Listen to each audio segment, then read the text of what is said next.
Hello guys, I hope you're all doing really well. So we had a question on our Instagram, we're at It Really Works Vitamins. Can I reduce my DHT levels, and if so, how? So I thought what would be really nice is just getting on my phone, answering your question and getting this video uploaded to help other people who might be asking the same question. So here is the answer. Yes, you can reduce your DHT levels and you can do this safely without side effects. So let's just talk about what is dihydrotestosterone and then talk about different side effects that come with certain things that reduce DHT levels. So dihydrotestosterone is a male sex hormone.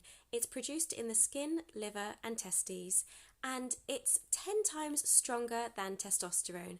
It actually does all the kind of heavy lifting of developing male characteristics, for example body hair, a deep voice and sexual characteristics. So it's really important that all men have a certain level of dihydrotestosterone so that they develop properly, and it develops in puberty. But the thing with dihydrotestosterone is that it attaches excessive amounts, attach themselves to receptors in the hair follicles, and they eventually shrink them. And this happens in around 2/3 of all men worldwide. They have slightly excessive levels of dihydrotestosterone, which then causes receding hairline and male pattern baldness. Now, there are some ways to reduce your DHT levels and block dihydrotestosterone. One of the most famous ways is using a prescription-only medicine called finasteride or Propecia. Propecia is the brand name of finasteride. Now, because dihydrotestosterone is a sex hormone and it's really necessary for the development of characteristics and for signaling pathways on the penis, blocking dihydrotestosterone with this medication can cause side effects. Now, the side effects are relatively rare, but for everyone taking them, there are some risk of these side effects. It's around 5%, or 1 in 20 men will experience side effects, which are mostly sexual related. So, for example, a loss of libido, less ejaculation or ejaculatory disorders, for example, premature ejaculation, retrograde ejaculation when it goes backwards into the bladder, no ejaculation at all, or a lack of semen in the ejaculate. So there are lots of really important side effects that can affect someone's personal life. And on top of that, there have been some cases of people that have experienced suicidal thoughts and depression and who had never actually previously experienced these mental health issues. So they're quite serious side effects, but the good news is that for most people, these side effects will go away, so they'll be temporary. The issue is that when you're taking finasteride, it takes around 3 months for you to see a result in your hair growth. Now, it will take at least 3 months, so many people can experience side effects within the first 2 weeks or after 3 months. And when you've been taking finasteride, it will then take perhaps around 3 months for the medication to completely drain out of your system. So the side effects will take longer the side effects will remain after you've stopped taking the finasteride, and that's purely because the medication is draining out of your system. But it's important to speak to your doctor when you're interested. If you're interested in taking finasteride, you have to be completely open with any health issues you have and any other medications that you're taking, because finasteride can interfere with the medications you're taking and lots of other different health issues. So that's really important to be extremely open with your GP if you'd like to take finasteride. So finasteride isn't actually a DHT blocker. Finasteride inhibits an enzyme called 5-alpha reductase, and this is the enzyme that's responsible for converting testosterone to dihydrotestosterone. So when you kind of inhibit that enzyme that's kind of the middle person in the middle, then it helps to reduce dihydrotestosterone. So that's one of the most famous, it's kind of a DHT blocker because it helps to reduce the effects of dihydrotestosterone. So that's one of the most famous ones out there. There are lots of healthy, natural ways that you can reduce your DHT levels without having to experience side effects.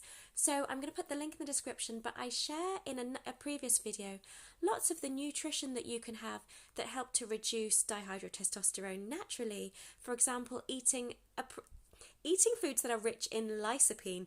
So things, for example, watermelon, tinned plum tomatoes, and processed sauces, pasta sauces, they're really good for lycopene levels. So that's a top tip. Also things like walnuts, seeds, cashew nuts, and also drinking green tea is extremely good. So I list it all in our previous video. I'm going to put the link in the description. It's also in this playlist that I've created for blocking dihydrotestosterone. Another really useful way of helping to reduce DHT naturally on the scalp is using an exfoliant scrub. So I'm going to put the link in there as well, but you can create your own homemade exfoliant scrub where you can naturally scrub away the dihydrotestosterone that's starting to build up on your scalp. So I won't go into details about that, but for example, you'll need Himalayan sea salt and cucumber and lemon and powdered charcoal, activated charcoal, and I create the recipe and I do it on myself in our previous video, so please do check it out. Another great way of helping to reduce dihydrotestosterone is saw palmetto. This is a herbal remedy and it was traditionally used by Native Americans. It's been used as a herbal remedy and a medicine for hundreds of years. So that's a supplement that you can take. It might be a good idea if you already have existing health conditions to speak to your doctor first before taking saw palmetto. Saw palmetto, like finasteride, is very good at reducing, for decreasing the size of enlarged prostates. So that's also a helpful tip.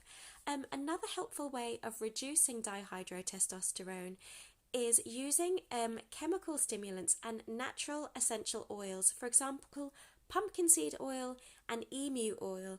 Now remember, you've got to take these essential natural oils very seriously. It's important to massage them into your scalp at least a couple of times a week to help to they help to stimulate what's the word that I'm looking for? Circulation of the blood. Just under the scalp you've got lots and lots of blood vessels, and sometimes they can lay dormant, and so the nutrients aren't reaching your scalp and helping your hair to grow and keeping your scalp healthy. So it's important to massage your scalp. There are also online, I think you can purchase scalp massagers. So if you get tired hands, you can pour natural oils straight into the massager and use them as well. I haven't personally used them, but I would like to because I love stuff like that. So natural oils, for example, primrose oil, lavender oil, emu oil, and pumpkin seed oil are really good. So check those out as well. These natural oils I talk about in some of our previous videos. I've done a video all about DHT blockers without side effects. So I thought I would check that out because these natural oils are extremely good for the health of your scalp. Also, they're really good for keeping your skin really healthy too. Another great way to help reduce DHT is, really to help to increase the life cycle of your hair, is to reduce stress and have a healthy, natural, balanced lifestyle. So what do we mean by that? Well, when you have a lot of stress in your life, there's a hormone called cortisol. And cortisol, as well as having lots of different effects on the health of your body, it can cause strain on your heart. It can cause lots of unhealthy. It basically causes so much damage to your body. Cortisol does lots of different things.